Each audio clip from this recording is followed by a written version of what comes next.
like all the donuts were gone and the fruit was full. So I do have that evidence. I'll make sure it's on next month's Friday with Fetner just as proof. So welcome, thank you for being here today. This was not put up by me, I just want to say that.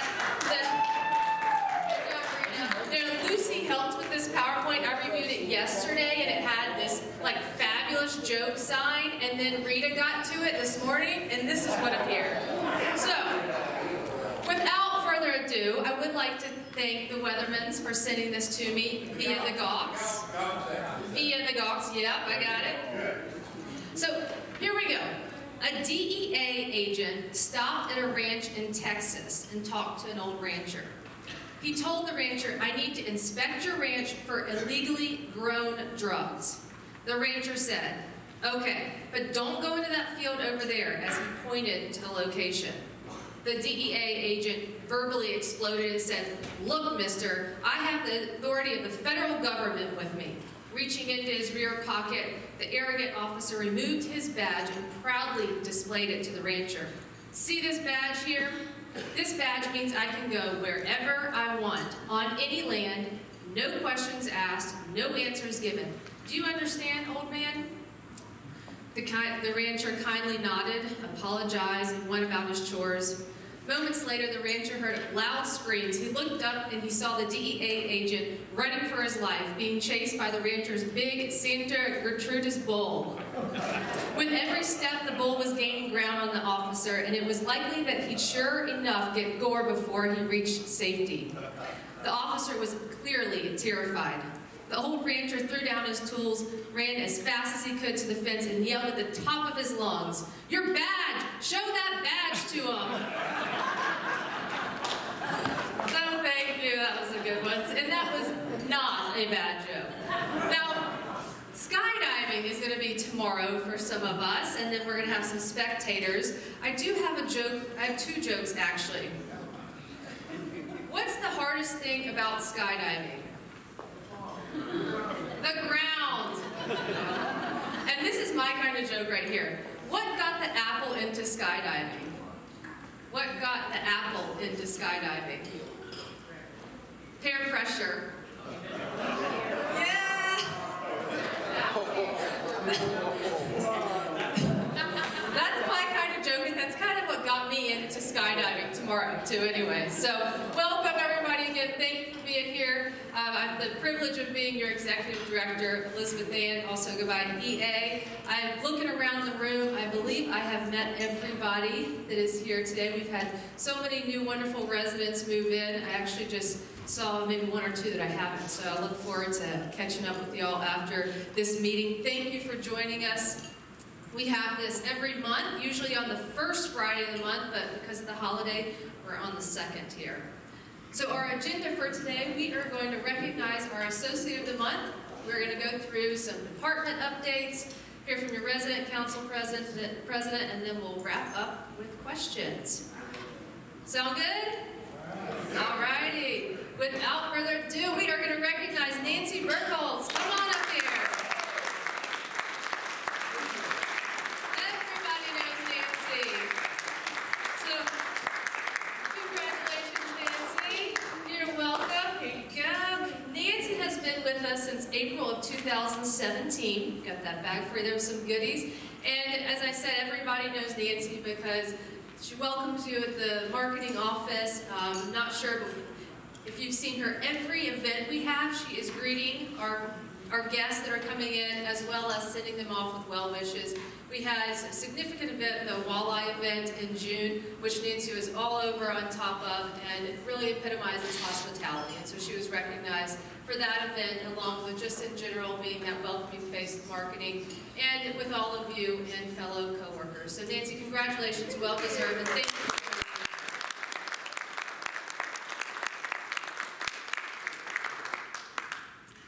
Okay, starting with G&A, I'm going to welcome up here Bryce Bingham. He is our Associate Administrator through the LCS Professional Development Program. So he is an LCS employee. He joined the team on July 1st. He's going to be with us for about a year working towards his nursing home administrator's license. This is a program developed by LCS. Both Morgan and myself went through the program. Many of you knew Katie Patzel, who graduated the program just about a month and a half ago. There's seven participants this year, or six? Six participants this year. We are excited to be asked to host another one, so to have Bryce here and honored shows that we did a good job with Katie, and so we got another one. We got Bryce, and I'm going to turn it over to him just to tell you a little bit about himself.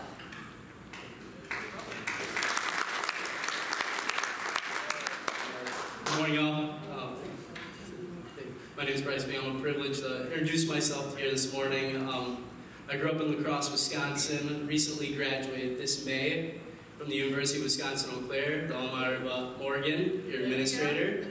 I graduated with a healthcare administration degree.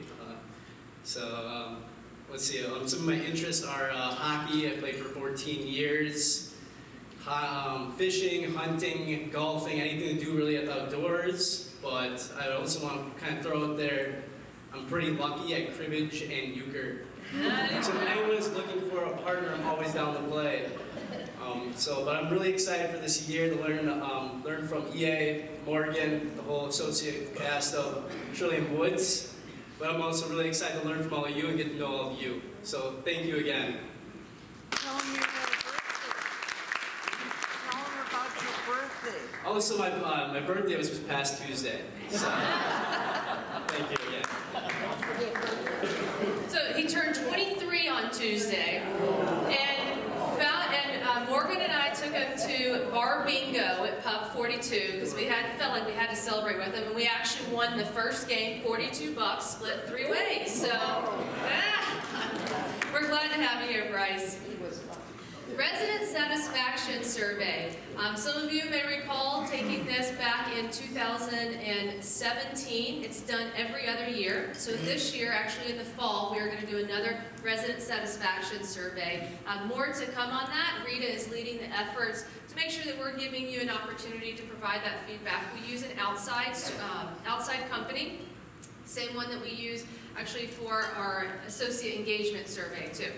In 2017, the overall score was 93%. So we're looking forward to hear your feedback. Hopefully we're there or above again, but your feedback is important. We want to hear the good things as well as the constructive things so we can continue to deliver the services that you expect us to. Okay, so more to come on that one.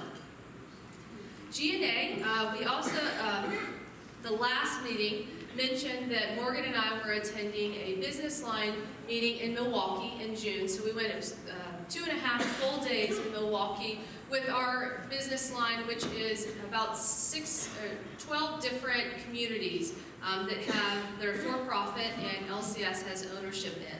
So we were there for 2.5 days. There was a lot of material covered in those 2.5 days. I just wanted to highlight a few things that I thought may be of interest to you.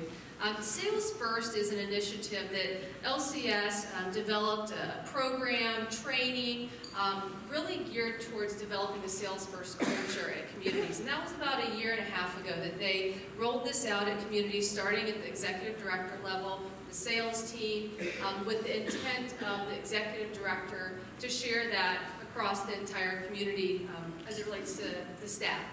And when you hear that sales first, probably comes to mind, well, of course, you want to grow your occupancy, you're a business.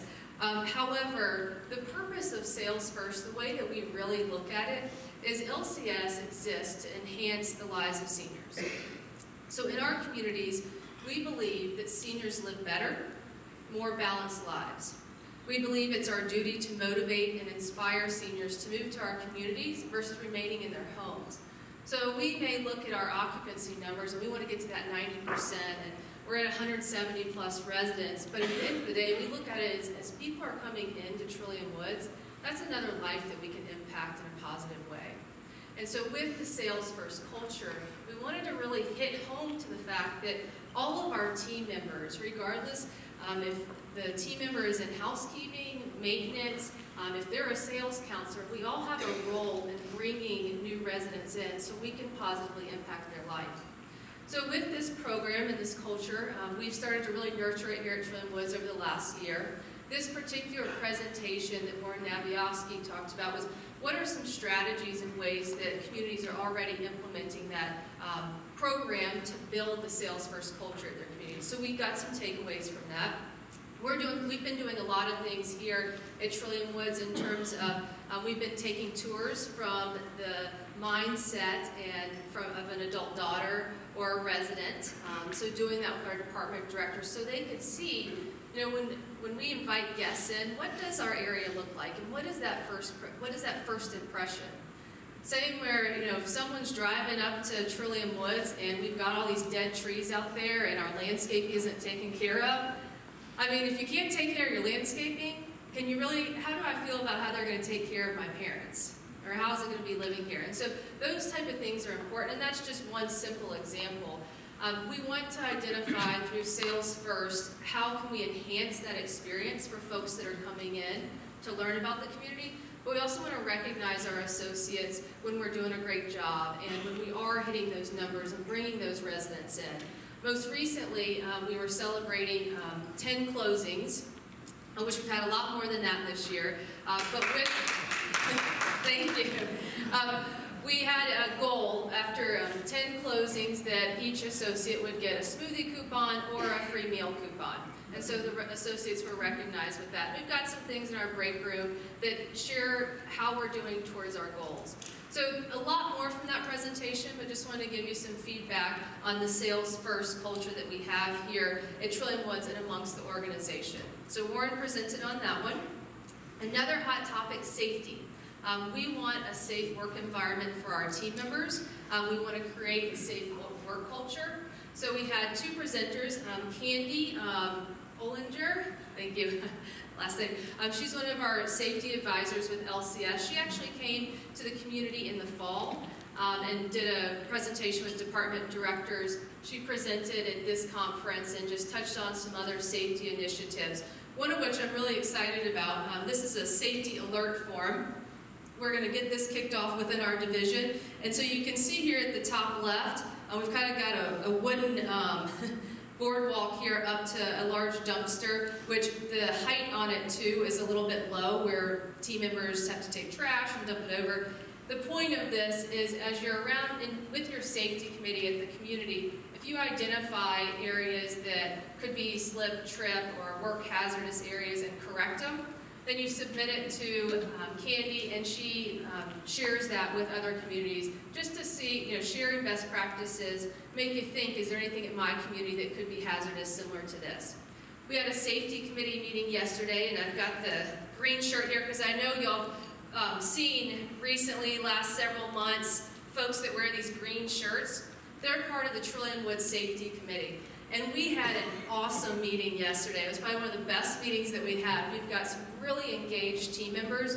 One of the efforts that Candy talked about and we're already doing here are safety observation cards. So we started this at the director level, where if we go back in the kitchen and one of the cooks is prepping food, we do a safety observation. So looking at cut gloves. Is he wearing it while he's chopping up something? How is where he's standing? Does he have a mat under him? Because when you stand a long time and on a hard surface, that can be bad on your knees. Is he paying attention to his task? And the point is not to be punitive, but just to be a set of eyes. Are we following safe practices and give feedback to that individual? We started that at the director level, and just recently, our safety committee team members, they came to the meeting yesterday, and they have done at least one observation on a fellow team member. And the idea is to keep that going. Candy presented on this. We were excited because we've already got it rolling here at Trillium Woods. Gave us some other tips that we're going to bring back to our safety committee. But I want to make you aware that that is something that's really important to us. It's important to LCS. And we feel really good about the progress our safety committee is making and the culture we've created here. The last thing I want to touch on is health center occupancy. There was a couple individuals that spoke to the group on health center occupancy. They talked about the sea of sameness. So the sea of sameness, what is that? Well, they have been touring assisted living, skilled nursing communities, memory care communities across the country. There's two individuals in particular with LCS, and they go into markets. They're going to tour LCS communities, and they're going to tour non-LCS communities. And what they're finding is, you go in one memory care, you go to the next memory care, you don't remember which is which. Each has some kind of program, each has some kind of look and feel to it. Same thing for skilled nursing or assisted living. There's very little that differentiates communities. And as the demand grows, so does the need to really differentiate ourselves. So how do we attract people into our community versus another community? And they gave us kind of some ways that we can differentiate ourselves, so making sure that we have embodied our LCS signature programs. So even our hospitality, we expect extraordinary impressions in hospitality in the Birches. Well, some of these other communities, they don't hold that as important or as a priority in those communities. So we need to make sure that we're making sure people can feel that hospitality in the Birches, as well as Heartfelt Connections is a very unique memory care program and culture that we have in the Birches. And how are we messaging that to the folks that are coming in and looking to see if it's the right place for their loved one, or coming in to, as an independent living resident, thinking, you know, I may be in the Birches one day, and what does that look like for me? So there's some great information. Morgan and her team have some things to look at, whether it's our website, the response time with referrals from hospitals or when people are coming in to tour. Those are some things that they talked about, and we look forward to improving on in some areas, and there's some areas that we're doing really well at too. I know there's a lot of information. That's just 3 sessions that we were in. Any questions on those subjects that I just shared? Okay. Let me know if you got any afterwards. I'll be around. Moving on to human resources. Pam wanted me to give you some stats. We've got 236 associates, so that's a combination of full-time, part-time, and even some of our on-call PRN staff. Currently, as of through June, our turnover rate is 14%. Our goal by the end of the year is to be nothing above 30%. So we're on track for that at 14%. Industry average is far above that, especially in areas like the health center. I think right now we're tracking maybe 8%, somewhere along there. If you recall, last year we were top in our company for having the lowest turnover in the health center, so still tracking well with that. National unemployment rate, 3%. Minnesota unemployment rate, 3.2%. I know at one of the previous Friday with Fetner's, Pam talked a lot about our recruitment challenges, and this really speaks to that, so no surprise there. We are now posting on Facebook and Instagram, utilizing some new social media sources for recruitment efforts. We have also hired a temporary human resources team member. We want to give it a trial. She's going to be part-time. She'll start with us, I believe, in the next 2 weeks. She starts really focused on the recruitment efforts. We have this as a temp position. We want to see how the efforts work, probably about 20 hours a week. We know with food and beverage we're going to be losing a lot of team members because they're going back to school or going back to college. So really focusing efforts in that department, as well as environmental services, has been a department that we've struggled with. So hoping that by doing that, that'll give some breathing room and bring some team members in, but utilizing especially Instagram and some other social media sources.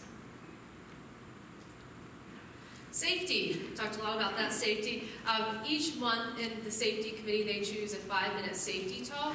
The one this month was preventing slips, trips, and falls. Pam felt like this was good for residents as well, just to be mindful of preventing slips, trips, and falls. So electronic devices, so not walking and texting. I caught myself about to go down the stairs the other day, and I was texting, and I thought, oh my goodness, this is not a good decision. So keep that in mind. Rushing too fast, carrying too much in your hands. Choose proper footwear, especially if you've got maybe sandals and maybe your balance is changed and maybe need some more sturdy footwear. Keeping your space tidy. I was in my office the other day, and I know many of you have offices. When you pull a drawer out and then you go to stand up, you better push that door back in. Or paper on the floor, those things can create possible slip hazards.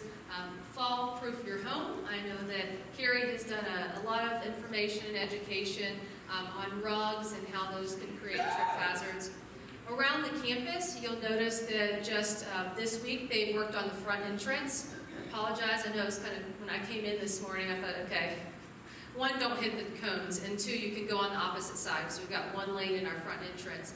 But that was brought forward by a couple residents that that transition from black, it's called pervious pavement, to the concrete, there was a big lip there, so we're replacing that.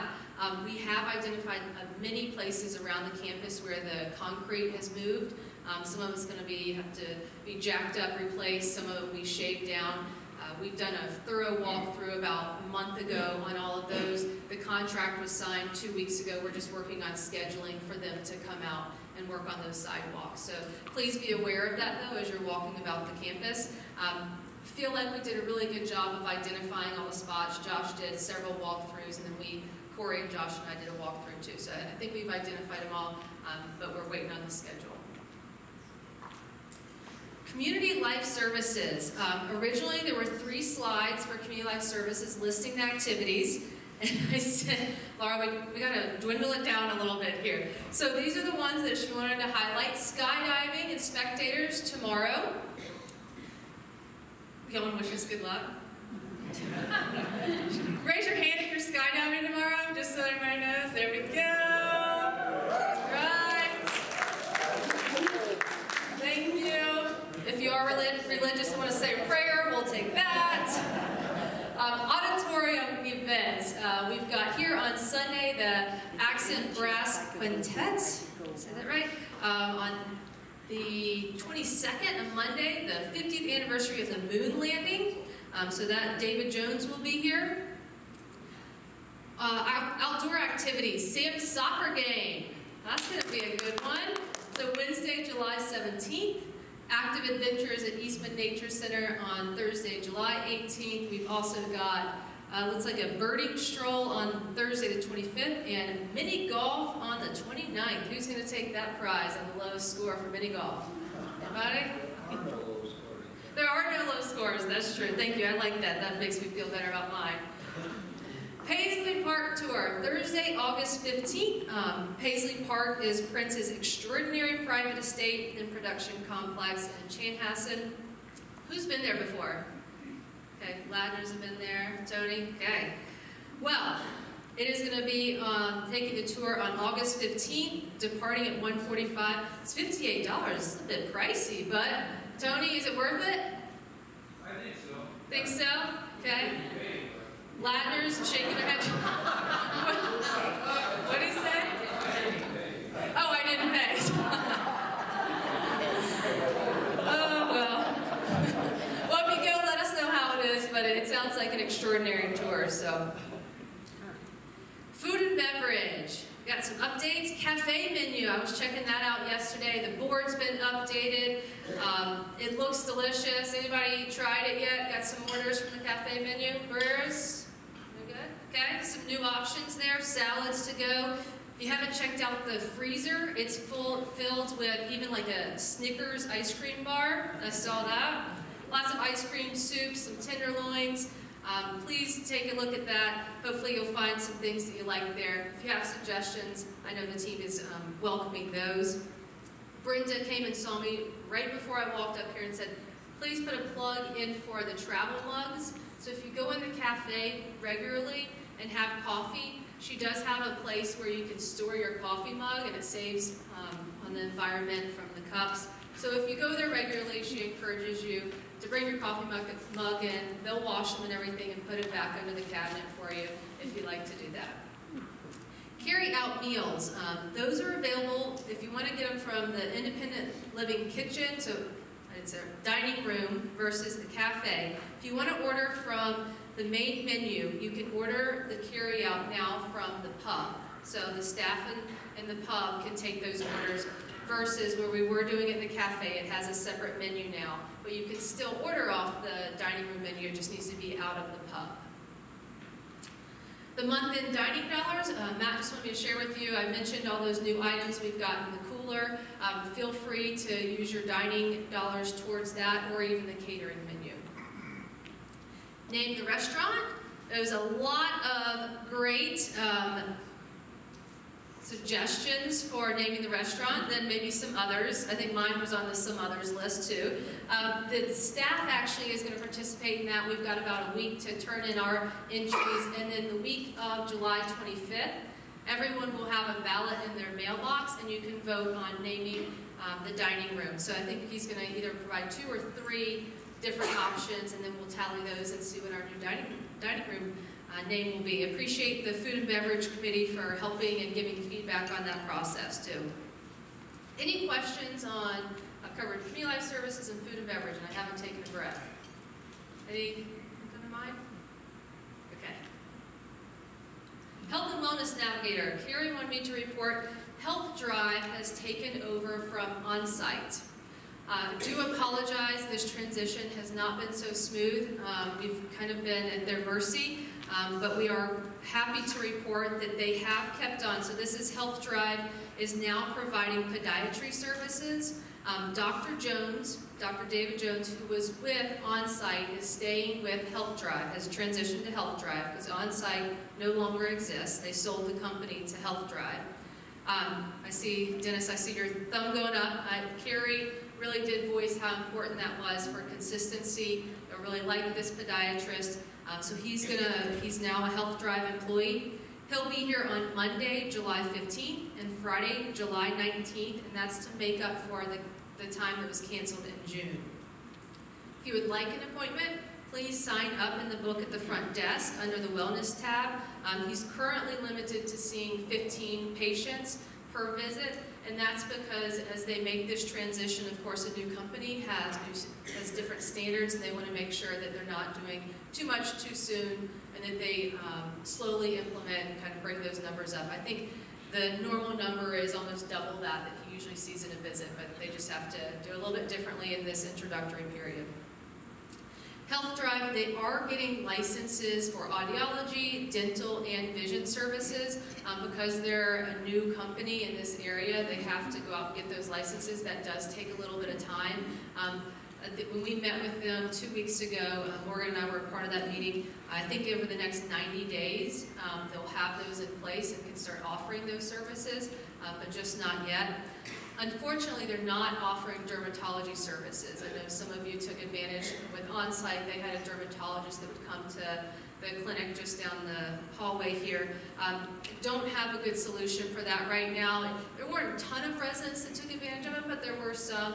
Health Drive, that's not an area where they anticipate bringing in that service. So we're going to look and see if there's anything else we can do to find someone or a company that comes in and provides that. Any questions on Health Drive?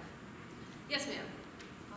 Do they cover most usual health or most health insurance covered under them? They do. In fact, the question was, do they cover most health insurance plans? Yes, they do. And On-Site did not have the Blue Cross Blue Shield contract, and Health Drive does. So that's a plus. Morgan, anything? Did I miss anything on them? Okay. Any other questions? Thank you for asking that.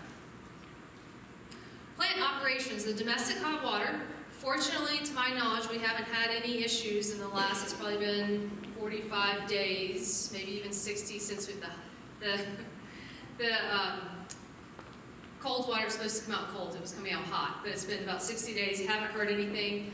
We are still proceeding, though, with getting that independent engineer out here. Actually signed a contract 2 weeks ago. They've been out here for an initial visit. We'll have a more formal visit with Corey and myself to go through how they approach the project. So that's coming along.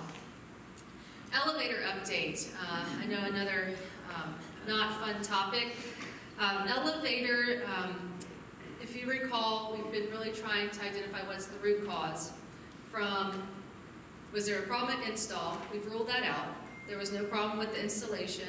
We've also ruled out there is nothing wrong with the type of model we installed, or it's not prone to more issues than any other type of elevator. We've also ruled out, we don't have a car, they say you get a limit. We don't have that with our elevators.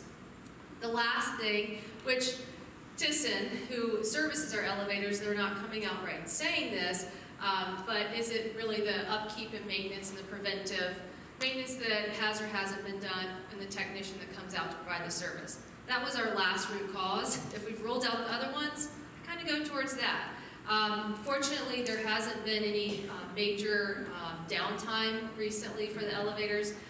However, they were out last week, so this was a guy from Chicago we requested come out to do this assessment. His report was, as I went down that list, nothing wrong with those top 3 things. He did additional software updates. He also identified that there were, of our elevators, there's 4 that don't have this one mechanism.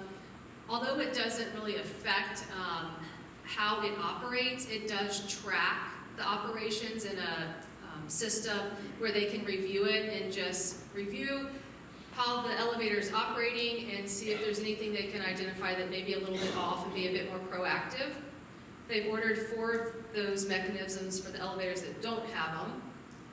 He said that we've got really good running elevators. Right?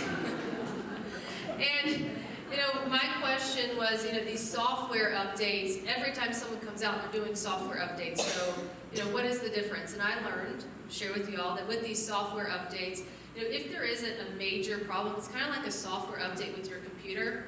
Sometimes you pass on the update, sometimes you don't, and when your computer goes all haywire, it's like, oh, you better update your software. So that's how they approach elevators. So he did some more. He says that everything is current after that. Our contract with Thyssen is up at the end of the year, so we are engaged with Otis right now. They provided us a proposal. We're having some more meetings with them. We want to check in the local area on how their service response has been. With our CPS, so LCS, CPS account manager, so we have an account manager for all of our major vendors. On the call yesterday, she shared with us that we are not alone in this. Unfortunately, this is a problem across the country right now with elevator companies. They are having a hard time finding technicians that are skilled. They've got large caseloads. We're kind of a small fish in this when they've got larger buildings. So, we're going to keep working on this. I do think that going with a different vendor is probably the right way to go at this point based on our history that we've had so far. But just want to let you know we are working hard on it. I'm thankful that there hasn't been significant downtime in the last couple of weeks, but it's something that we really take seriously and we're working on. Any questions? Yes, Nikki.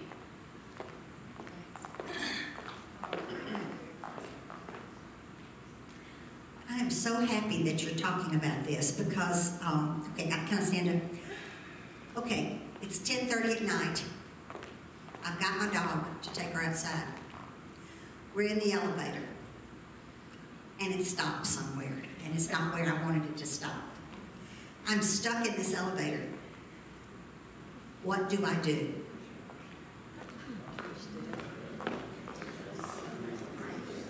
So there is a button on there. First, I'm sorry that happened. No, it didn't Oh, happen. it didn't happen. No. It was like I hadn't heard about that. This is a what if, not What if? Okay, all right. Thank you for clarifying. There is a button on the elevator that, and I don't know exactly what it says, but it says like call for help. That actually goes to a security guard phone. So when you press it, you'll hear the security guard that's working, like he answers the phone, and so he'll know, where you are and be able to come and help and start initiating the process of calling. If he goes to it and it obviously doesn't open, then we'll call the elevator folks and rush them to get here and stuff like that. So there's a button on there, it may be yellow or red, so use that. Okay. Any other questions? Yes, sir. Does LCS consider doing a group purchasing so that a national maintenance company would work with all of the LCS buildings? Thank you for the question. So he asked, does LCS consider doing a group purchasing with some national providers so that they serve LCS communities and we have a bit more clout with them? We have that with 2 vendors, Thyssen, who is the one we're using now, and Otis. So we do have that, and we have a client manager that talks to the national person with Otis and Thyssen. It's just, all companies, from my understanding, this is a global problem, regardless if it's Thyssen or Otis. They're probably the biggest and they're servicing the best right now. Even if we're experiencing some trouble, it could be more regional. You know, some of these things, whether it's our landscaping or even food service, you can have Cisco, you can have Brightview that are doing things, but sometimes the regional folks aren't as good in some areas as others, and so it may be that, you know, our Thyssen just isn't as great, unfortunately, as a Chicago one. But we do have a national account with them, and that's really important with LCS because we need to have that clout. If we didn't have that, they probably wouldn't have brought the person in from Chicago. We, you know, it'd be worse than it is. So thank you for asking the question. Yes, Mr. Weatherman. Sorry. As we budget with it and take a look at this new vendor, can we negotiate with them in terms of doing weekend, holiday, and long weekend like we just had over the 4th of July service, should an elevator go out? Thank you for the question. That is part of the contract, so there's different rates for weekend and evening, night, and we give them the okay. Part of CPS, again, the national contract, is because we have the 100+ communities we get better rates already with that, but it's something that we negotiate when we go to do the contract, and our account manager helps us with that. Mr. Lee? Yes, maybe this is too geeky a question to ask, but you talked to this guy from Chicago. What did he say the issue with the software was? Because elevators were in service long before there were silicon chips, and everything worked by latch and relays. And we only have 4 damn floors, so prioritization of where the car should go first, depending on the traffic and all the buttons, doesn't need AI. I mean, it's 4 floors. So what does he say is wrong with the software? That doesn't make any sense whatsoever. The only other thing firmware on an elevator could do is control the acceleration and deceleration. I assume it's an electric motor that drives the whole damn thing. That's it. So he didn't say there was anything wrong with the software, so I'm sorry, I'll clarify. It's just they have software updates that come out, and sometimes you may have an elevator that's having more problems than others, and this could be a fix for it. So there wasn't anything he identified that said, okay, this software is going to fix everything, but hey, these updates have come out since this elevator has come out, and we should probably do the updates. So anyway, if your buying department is probably on top, comparing Otis and Thyssen, although I hear they're probably going to consolidate actually over there. Are they significantly different in their architecture for controlling them? I assume it's the controls that screws up. It's not anything mechanical. Right. So, good question. So are they significantly different in their controlling? Probably not. However, what we found is it's more of probably the tech's knowledge and upkeep of preventive maintenance. So it may not be it's probably not the technology, it's are they upkeeping them. And when we had Otis come out for their initial visit, Corey took them to the elevator rooms, he showed them all the elevators, and they said, hey, here's 5 areas where if we were to come in here, this really shouldn't be how it is. You know, we would do, I don't want to say updates because then that leads to software updates, but whether it's tagging the elevators correctly, making sure that they've signed off on preventive maintenance, they gave us 5 areas that they said you should probably reach out to them and say, why haven't you done this? When we did that with Thyssen, they were out within the week and they corrected those areas. So it's more of that piece of it probably than the software. Okay, I'm going to keep moving on here. Sales and marketing. All right, a great story for the month of June. We ended at 174 closed residences. Our budget, 174. Very busy, as many of you noticed, and we've got some new faces in here. 9 closings and 4 sales for the month, with a total of 257 residents, which was right at budget of 257. We have had 1 sale for the month of July. We've got 1 closing as of now planned for July.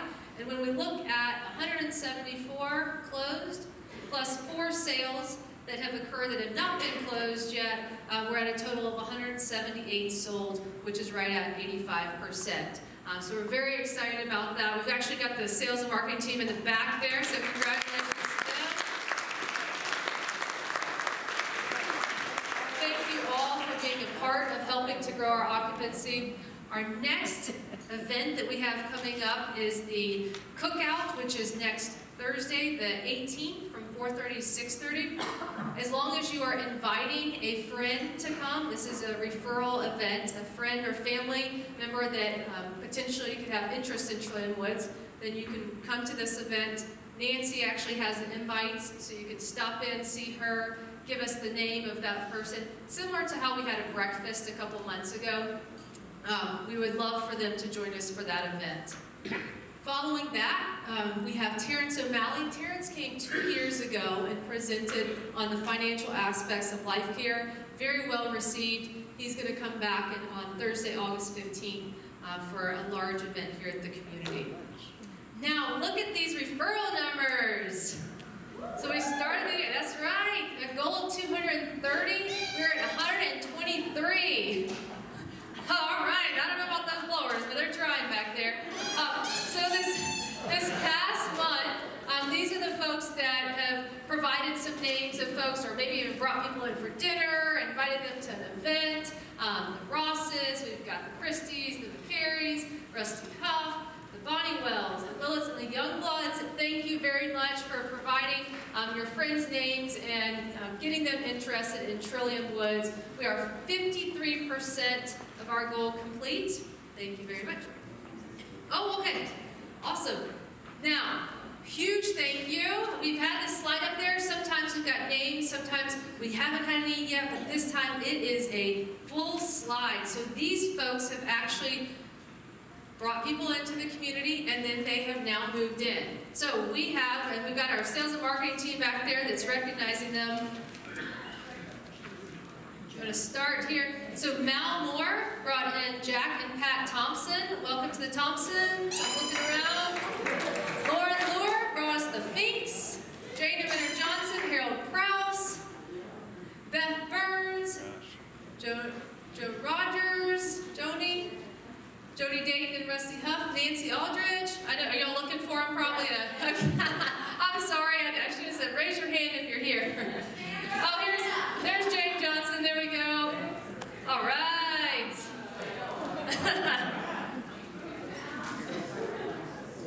Oh, stand.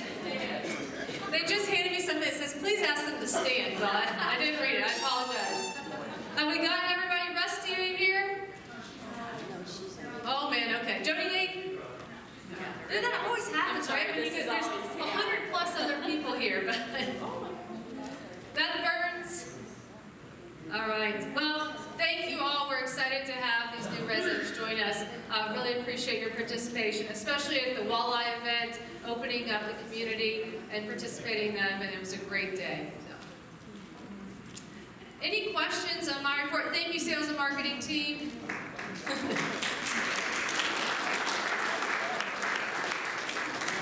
Any questions on anything I've reported on? Okay, I am going to turn it over to Morgan Helene, your administrator. Good morning, everyone.